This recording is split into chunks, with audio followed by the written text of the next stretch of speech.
নায়ক ছায়াছবির shooting শুরু হয়েছে তখন। সবে জল বসন্ত থেকে উঠেছেন উত্তম, মুখে কিছু কিছু দাগ তখনও আছে। স্টুডিওয় ঢুকেই উনি মেকআপ ম্যান অনন্ত দাসকে বললেন, মেকআপ করো।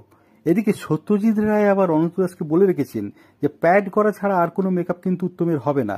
তাই অনন্তবাবু সোজা চলে গেলেন মানিকবাবুর কাছে, বললেন, উত্তমবাবু তো মেকআপ রুমে বসে পড়েছেন, ওকে কি বলবো? না না, এক বিন্দুও মেকআপ হবে না।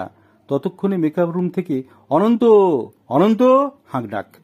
আর কোনো ঝুঁকি না নিয়ে উনি এসে বললেন, আপনাকে মানিকবাবু ডাকছেন। উত্তমবাবু গেলেন এবং সরাসরি মানিকবাবু তাকে না করে দিলেন।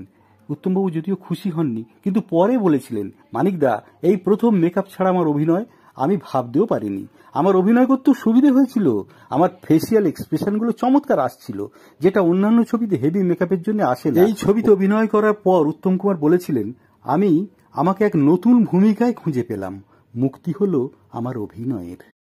শরদিন্দু সাহিত্যের পৃষ্ঠা থেকে সত্যজিৎ রায়ের হাত ধরে চিড়িয়াখানা উঠে এলো রূপালী পর্দায় 1967 সালে। সঙ্গে এলেন সত্যান্বেষী ব্যোমকেশ বক্সী এবং এই ব্যোমকেশ চরিত্রে রূপদান করেছিলেন উত্তম কুমার।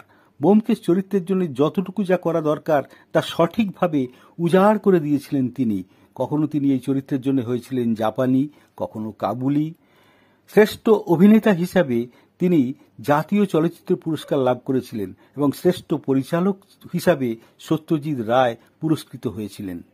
সত্যজিতের চিড়িয়াখানা কিন্তু শরদিন্দুর পছন্দ হয়নি। তিনি বলেছিলেন, আরে দূর, ওটা আবার ব্যোমকেশ নাকি? ব্যোমকেশ কোশমিন কালেও চোখে চশমা পরেনি।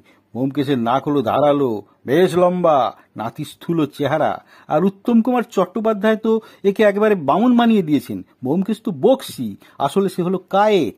প্রথম ব্যোমকেশকে জানাই প্রণাম।